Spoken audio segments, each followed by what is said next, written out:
On n'a toujours pas eu un beau match, pas du beau football, certainement pas une belle équipe du LOSC aujourd'hui, mais on a les 3 points, on est toujours dans la course, on est deuxième provisoirement du championnat, donc c'est le principal. On va revenir sur ce match, c'est parti.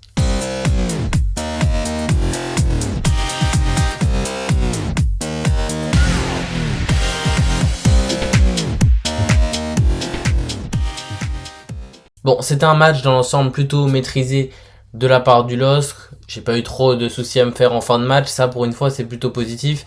Malgré tout, on n'a pas eu un très beau football, mais on a eu quand même des belles choses, surtout des belles individualités qui ont permis d'apporter cette victoire qui est clairement pas très belle face à Angers. Quand on regarde à peu près les stats sans rentrer trop dans les détails, voilà, le momentum a été plutôt favorable là, pour Angers. Ils ont été sympas parce qu'en vrai Angers n'a vraiment pas été du tout dangereux. Par contre, ils ont eu 2 grosses chances et ça c'est vraiment le point sur lequel j'ai envie de m'attarder aujourd'hui sur cette analyse. Ils ont eu deux grosses occasions sur 2 grosses erreurs de la part de notre équipe. Première erreur, c'est cette perte de balle de André Gomez qui est beaucoup trop laxiste dans son déplacement, qui ne sent pas.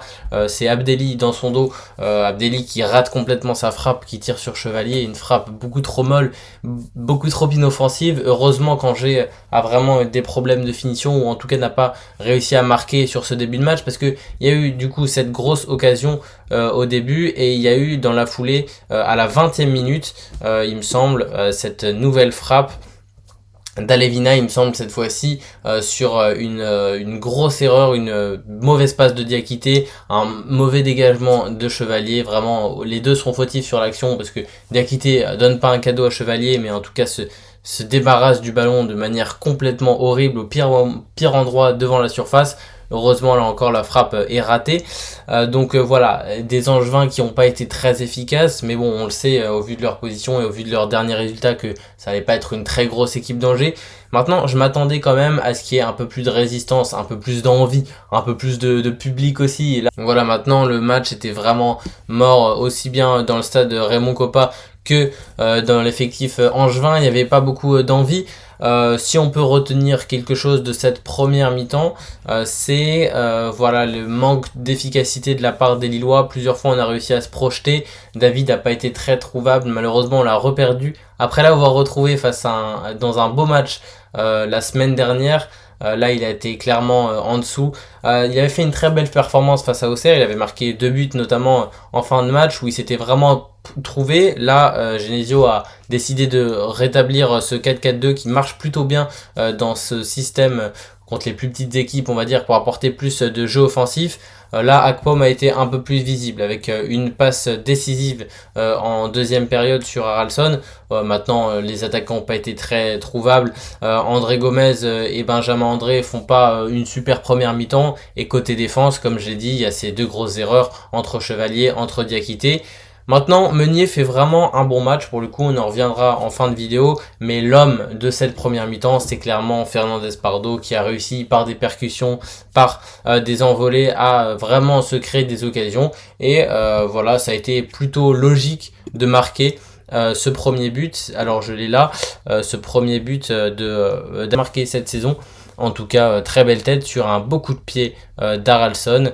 Et donc Fofana qui est battu. Ça confirme quand même un peu la domination de Lille. On peut voir le momentum des grosses occasions sans réussir vraiment à convertir. Là, juste avant la mi-temps, ça a fait du bien. En deuxième mi-temps, on pouvait s'attendre à ce que Genesio remobilise un peu ses troupes parce que on hausse un peu le ton, parce que la première période n'était pas vraiment à la hauteur. Et ça nous a plutôt réussi, ça a été plutôt positif avec un but dès la 50e minute, dès le retour des vestiaires d'Haralson sur une belle combinaison. Ce but, il m'a fait plaisir parce qu'il y avait un peu... Voilà, le plus dur a été fait, on a mis les 2 buts et Angers était...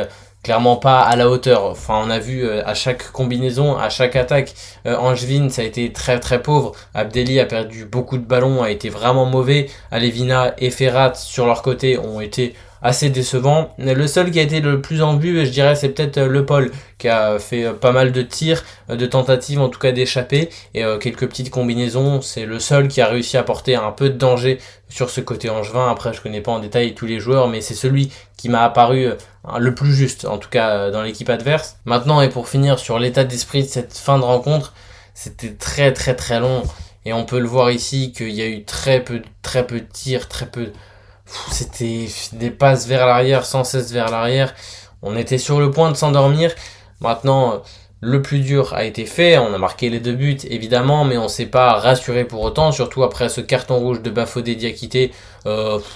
La première faute, pour moi, ne mérite pas un carton jaune. C'est-à-dire que c'est vraiment très léger. Et puis, après avoir regardé le Real Madrid face à Barcelone hier, où personne n'a pris de rouge dans une ambiance complètement toxique, ça m'a fait un peu hérisser le poil de voir Bafodé Diakité prendre rouge là-dessus.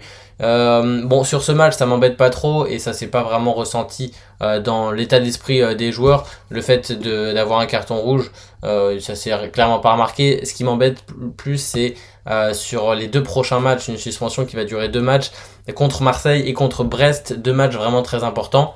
Après son carton jaune, il était déjà sous le coup de la suspension, il sera en plus absent face à Brest. Il me semble que Benjamin André également est suspendu face à Brest, ça fait quand même pas mal d'absents.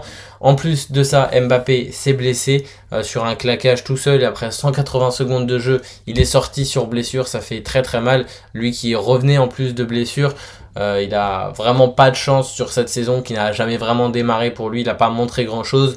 Donc voilà, il faudra compter sur un gros Aïssa Mandi face à Marseille.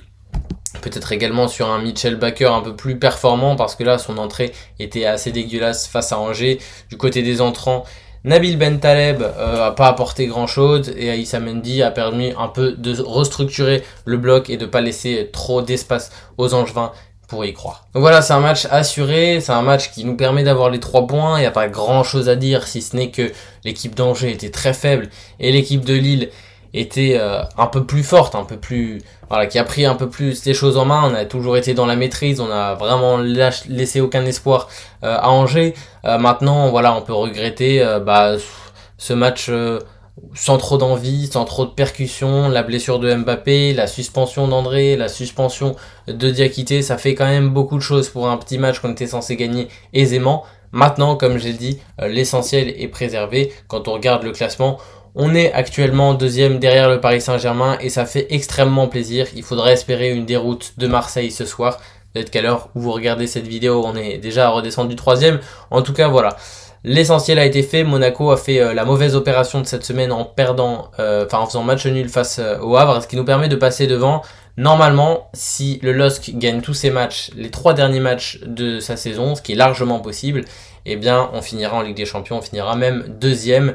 On aura le droit à peut-être un petit joker face à Marseille, un match nul qui nous permettra peut-être de... Ouais, non, même pas, hein, parce que si Marseille gagne ce soir, on risque fortement d'être largué. Donc voilà, ce qui est bien, c'est qu'on arrive à gérer ces fins de match et c'est le principal. Bon, on a déjà parlé des individualités au général, mais voilà, Ralston qui mérite en tout cas son titre d'homme du match, ça fait plaisir de l'avoir vu à un tel niveau avec un but décisif et une passe pour Alexandro en première mi-temps. On aurait pu également désigner Meunier qui a fait un match solide, Ismaili a été bon et Fernandez Pardo qui s'est un peu éteint en deuxième période, c'est peut-être pour ça qu'il n'a pas été nommé. Mais voilà, dans l'ensemble, un match solide, un match maîtrisé et c'est le principal pour le LOSC. Voilà les gars, c'est la fin de cette vidéo, j'espère que ça vous a plu. N'hésitez pas à liker, à vous abonner et à regarder la vidéo disponible sur Kvaratskhelia, un petit format nouveau avec un montage qui m'a pris pas mal de temps. N'hésitez pas à aller la voir, elle est vraiment intéressante. Si vous êtes lillois ou autre, c'est vraiment voilà, je peux vous la conseiller, foncez, vraiment allez la voir, elle est sympa. Et n'hésitez pas également à me faire des retours, que ce soit sur cette vidéo ou sur les autres. N'hésitez pas également à rejoindre le Discord au bar des Lillois où ça stream, où ça s'entraide, c'est super. Et on se dit à très bientôt pour une prochaine vidéo. C'était Olives.